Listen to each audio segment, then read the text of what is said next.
IMF यानी international monetary fund दुनिया का एक ऐसा पैसों का ठेकेदार जो कहता है टेंशन नहीं लेने का, मैं हूं ना। सबसे ज्यादा पाकिस्तान को 28 बार ये बातें कह चुका है, यानी साल 1958 से लेकर 2025 तक लगभग 32+ बिलियन डॉलर दे चुका है। इसके अलावा world bank, Asian bank, China, America जैसे देशों का कर्ज ऐड किया जाए तो 256 बिलियन डॉलर से भी ज्यादा का हो जाता है और रुपए में 21.32 लाख करोड़।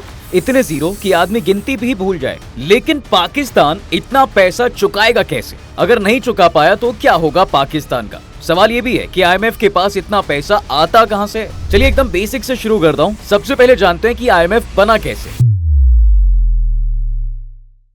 जुलाई का महीना था और साल था 1944। तब दुनिया सेकेंड वर्ल्ड वॉर से थक गई थी, हर तरफ बर्बादी थी, पैसा बेकार हो चुका था। इस समय 44 देशों के प्रेसिडेंट एक छोटी सी जगह पे ब्रिटन वुड्स USA में मिलते हैं और इन्होंने मिलकर तय किया कि अब ग्लोबल इकोनॉमी को हम संभालेंगे। और इस तरह से बना इंटरनेशनल मॉनेटरी फंड, यानी दुनिया का इकोनॉमिक डॉक्टर जो क्राइसिस में लोन देगा पर अपनी कंडीशंस के साथ। अब क्या होती है कंडीशन? तो मेनली IMF कहता है कि मैं पैसा दूंगा लेकिन तुम्हें अपनी इकोनॉमी ठीक करने के लिए मेरी बात भी माननी ही होगी। यानी कहने का मतलब यह है साहब कि जब तुम्हारी इकोनॉमी ठीक होगी तभी तो तुम मेरे पैसे लौटा पाओगे। तो IMF इसके लिए मेनली 4 कंडीशंस रखती है। अपने पहले कंडीशन में देश के सब्सिडी हटाने को बोलती है। जैसे किसी देश की सरकार जो बिजली, पेट्रोल, राशन सस्ता देती है उसे IMF खत्म करने के लिए कहता है। इससे आम आदमी को महंगाई का झटका लगता है। अपनी दूसरी कंडीशन में टैक्स बढ़ाने के लिए कहता है, यानी रिच और मिडिल क्लास से ज्यादा टैक्स लेना और नए टैक्सेस लगाना जिससे गवर्नमेंट को रेवेन्यू मिले लेकिन लोगों पर इसका बोझ बढ़ता है। फिर अपनी तीसरी कंडीशन में करेंसी डिवैल्यूएशन करने के लिए बोलता है, यानी रुपए की वैल्यू गिराने के लिए कहता है ताकि एक्सपोर्ट सस्ता हो जाए और डॉलर आए। और अगर रुपये की वैल्यू गिरती है यानी रुपया वीक होता है तो फॉरेन बायर्स के लिए पाकिस्तान की चीजें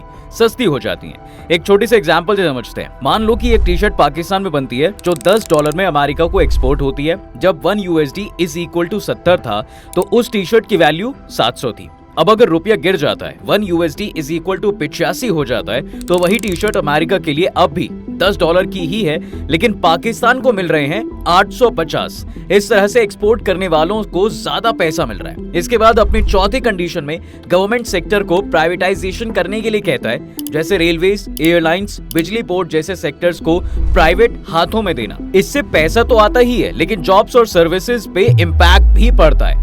आपके मन में अब सवाल आ रहा होगा कि ओवरऑल IMF के इस कंडीशन का क्या इम्पैक्ट पड़ता है? तो देखिए साहब, उसका पॉजिटिव और नेगेटिव दोनों तरह के इम्पैक्ट पड़ते हैं। पहला इसका पॉजिटिव इम्पैक्ट, इसको डिस्कस कर लेते हैं। डॉलर आता है, डिफॉल्ट नहीं होता, यानी देश की इकोनॉमी गिरने से बच जाती है, करेंसी रिजर्व स्टेबल होते हैं। डिसिप्लिन आता है, सरकार अपना बजट ठीक करती है, फिजूल खर्चे कम होते हैं। इसके अलावा एक्सपोर्ट को बूस्ट मिलता है। रुपया कमजोर होता है तो देश की चीजें दुनिया के लिए सस्ती पड़ती हैं। इन्वेस्टर का ट्रस्ट बनता है। IMF के सपोर्ट से फॉरेन इन्वेस्टर्स भरोसा करते हैं कि देश डूबेगा नहीं। अब इसका नेगेटिव इम्पैक्ट भी जान लेते हैं। सबसे पहले महंगाई बढ़ जाती है। सब्सिडी कम होने से पेट्रोल, बिजली, दवाई ये सब महंगी हो जाती हैं। आम आदमी पर बोझ पड़ता है। जॉब लॉस रिस्क होता है, जैसे सरकारी कंपनीज बेचने से नौकरियां जा सकती हैं, वेलफेयर स्कीम्स कट होती हैं। फिर लोग प्रोटेस्ट करते हैं जब बेसिक चीजें महंगी हो जाती हैं और इनकम नहीं बढ़ रही होती। यानी शॉर्ट टर्म में IMF की कंडीशन से इकोनॉमी को ऑक्सीजन तो मिलता है लेकिन लॉन्ग टर्म में अगर रिफॉर्म्स नहीं किए तो महंगाई, बेरोजगारी और गुस्सा ये सब बढ़ जाता है। ये एक बिटर मेडिसिन की तरह होता है, जिंदा तो रखता है लेकिन टेस्ट बहुत कड़वा होता है। इसी कंडीशन को बेल आउट भी कहते हैं। पाकिस्तान अभी बेल आउट पर है, मतलब कि IMF के कंडीशन को फॉलो कर रहा है। तो क्या वो इस तरह से IMF का रुपया चुका देगा? अगर हाँ तो कैसे? पाकिस्तान सरकार की जून 2024 की रिपोर्ट के अनुसार इस समय देश पर कुल $256 बिलियन यानी करीब 21.6 लाख करोड़ रुपए का पब्लिक डेट है। ये पाकिस्तान की कुल GDP का 67% है साहब। पाकिस्तान का हर बच्चा इस वक्त अपने सिर पर 86.5 हजार रुपए कर्ज लेकर पैदा होता है। इंडिया के हर एक बच्चे पर कितना कर्ज है कमेंट में बताइएगा, तब तक मैं आगे बढ़ता हूँ। देखिए दोस्तों, पाकिस्तान पर इतना सारा कर्ज है कि इस समय वो डेट ट्रैप में फंस चुका है। डेट ट्रैप यानी कर्ज का चक्रव्यूह, एक ऐसी सिचुएशन जहां एक देश या व्यक्ति इतना कर्ज ले लेता है कि उसे चुकाने के लिए भी उसे नया कर्ज लेना पड़ता है और फिर ये साइकिल रिपीट होती रहती है। नया लोन, पुराने लोन का रीपेमेंट, फिर नया लोन और फिर से रीपेमेंट। इस साइकिल से निकलना बहुत मुश्किल हो जाता है। अब इसे एक एग्जांपल से समझते हैं। मान लीजिए पाकिस्तान ने आईएमएफ से 5 बिलियन का लोन लिया, वापस करने का टाइम आया लेकिन पैसा नहीं है। अब पाकिस्तान फिर से आईएमएफ या किसी और से नया लोन लेता है सिर्फ पुराना चुकाने के लिए। इस नए लोन पर भी इंटरेस्ट लगेगा, अगले साल फिर रीपेमेंट का प्रेशर और फिर से एक और लोन। अमेरिका में पाकिस्तान के एम्बेसडर रह चुके हुसैन हक्कानी ने बीबीसी से कहा, आईएमएफ में जाना आईसीयू में जाने जैसा है। अगर कोई मरीज 24 या 25 बार आईसीयू में जाता है तो इसका मतलब है कि बेसिक स्ट्रक्चर ही खत्म हो गया है। तो इस तरह से पैसा चुकाना इम्पॉसिबल लग रहा है। तो ऐसे में अगर कोई देश आईएमएफ का लोन नहीं चुका पाता तो आईएमएफ क्या करता है? चलो step by step simple language में आपको समझाता हूँ। सबसे पहले वार्निंग देता है और नेगोशिएशन करता है, फिर बाकी देशों के साथ बैठक करता है। क्या दिक्कत है, क्या रीपेमेंट का टाइम बढ़ा दें या कुछ और रिफॉर्म करें? इस स्टेज को कहते हैं डेट रिस्ट्रक्टिंग या लोन रीस्केड्यूलिंग। इसके बाद आईएमएफ कुछ और नई शर्तें रखता है, जैसे ज्यादा टैक्स लगाओ, पब्लिक कंपनीज बेचो, वेलफेयर स्कीम कम करो। आईएमएफ ये सब करता है ताकि उसका पैसा उसे वापस मिल जाए। अगर देश कोऑपरेट नहीं करता तो आईएमएफ नया पैसा देना बंद भी कर देता है, दुनिया भर के इन्वेस्टर्स को रेड अलर्ट जारी कर देता है। ये देश रिलायबल नहीं है, जिससे देश की क्रेडिट रेटिंग गिर जाती है, जैसे स्कूल में F मिलना। फिर कोई देश या बैंक उसको लोन नहीं देता, फॉरेन इन्वेस्टमेंट्स निकलने लगती हैं, जिसके बाद ग्लोबल मार्केट में उसका ट्रस्ट खत्म होता चला जाता है। करेंसी गिरती है, इंपोर्ट महंगा होता है, आम जनता सफर करती है। बट आईएमएफ कभी मिलिट्री एक्शन या दबाव से पैसा नहीं लेता, वो नेगोशिएशन और रिफॉर्म्स के थ्रू पैसा वापस लेने की कोशिश करता है। वैसे अगर बात इंडिया के कर्ज की करें तो इंडिया ने भी आईएमएफ से लोन लिया हुआ है, लेकिन ज्यादा बार नहीं, और अब तो बिल्कुल भी नहीं लेता। इंडिया ने तकरीबन 3 से 4 मेजर बार आईएमएफ से लोन लिया, लेकिन सबसे बड़ा और फेमस केस था 1991 का इकोनॉमिक क्राइसिस। फॉरेन रिजर्व्स सिर्फ 13 दिन के इंपोर्ट के लिए बचे थे, सोना गिरवी रखना पड़ा था लंदन बैंक में, फिर आईएमएफ से 2.2 बिलियन का लोन लेना पड़ा। उसके सामने भी वही कंडीशन रखी गई। कंडीशन थी इकोनॉमी लिबरलाइज करो, यानी प्राइवेटाइजेशन, लिबरलाइजेशन और ग्लोबलाइजेशन। इसका रिजल्ट हुआ कि बड़ी बड़ी कंपनीज आई, मार्केट ओपन हुआ, लेकिन सब्सिडी कम हुई और इनइक्वालिटी बढ़ी। उसके बाद इंडिया ने आईएमएफ से लोन लेना ही बंद कर दिया, और आज के टाइम में तो इंडिया आईएमएफ को पैसा देता भी है, यानी कंट्रीब्यूटर बन चुका है।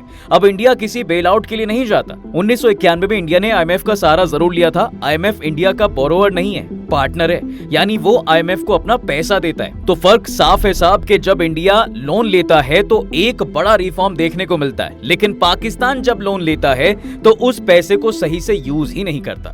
पाकिस्तान एक जगह से लोन लेता है तो उसका पैसा दूसरी जगह का लोन चुकाने में चला जाता है, और जो बचता है उस पर मिलिट्री का कंट्रोल हो जाता है, और मिलिट्री इस पैसे का मिसयूज करती है, इसलिए वो डेट ट्रैप में फंसता चला गया।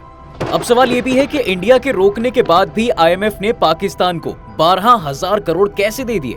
दरअसल साल 2023 में यूक्रेन को आईएमएफ ने 15.6 अरब डॉलर का कर्ज दिया। ये जंग लड़ रहे किसी देश को दिया गया पहला आईएमएफ कर्ज था।